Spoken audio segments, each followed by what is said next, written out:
Tiga hal yang membuat saya memiliki hutang hampir 1 miliar.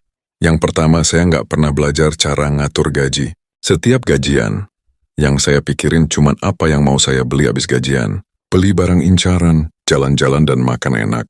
Semua terasa pantas dibeli karena kan saya udah kerja keras. Jadi nggak apa-apa gaji habis, yang penting puas.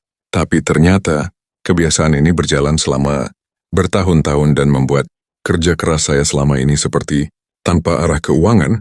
Jadi gaji numpang lewat aja, nggak sadar. Sudah kerja bertahun-tahun tapi gaji habis terus. Dan yang lebih saya sesalkan adalah, saya nggak memiliki tabungan dana darurat. Akhirnya ketika ada kebutuhan penting dan mendadak, saya mulai panik. Karena nggak punya apa-apa selain slip gaji. Inilah kebiasaan yang membuat saya mulai mengenal hutang dan akhirnya saya masuk ke dalam kehancuran keuangan. Penyebab yang kedua karena saya terlalu cepat kenal hutang. Ketika gaji nggak cukup, bukan nabung atau nunggu sebentar, tapi langsung cari hutang buat menyenangkan nafsu belanja sesaat. Awalnya hutang kecil seperti kartu kredit lalu pay later dan akhirnya sampai berani ambil pinjol. Dan disinilah awal mula kehancuran keuangan. Karena kebiasaan hutang ini ternyata jadi kebiasaan. Sampai-sampai otak saya terbiasa berpikir, kalau kurang tinggal hutang. Dan dari situlah, hidup saya pelan-pelan berubah jadi lingkaran setan. Kerja buat bayar hutang, hutang lagi buat hidup. Siklus ini terus berjalan sampai di mana saya berhenti karena sudah tidak mampu membayar hutang lagi.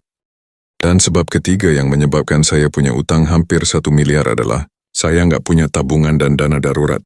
Jadi begitu ada masalah datang, saya nggak bisa apa-apa kecuali kembali ke jalan yang sama yaitu hutang.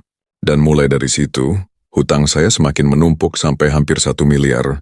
Saya sempat merasa hidup saya sudah berakhir. Nggak ada harapan ingin melanjutkan hidup.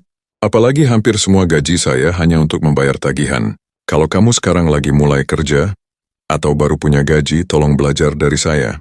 Belajar atur keuangan. Jangan sampai berani hutang. Dan pastikan untuk siapin dana darurat sekecil apapun. Karena kalau enggak, kamu akan belajar dengan cara paling mahal lewat penyesalan. Hutang memang bukan akhir dari hidup, tapi jangan tunggu sampai kamu di titik terendah baru sadar arti uang dan tenang.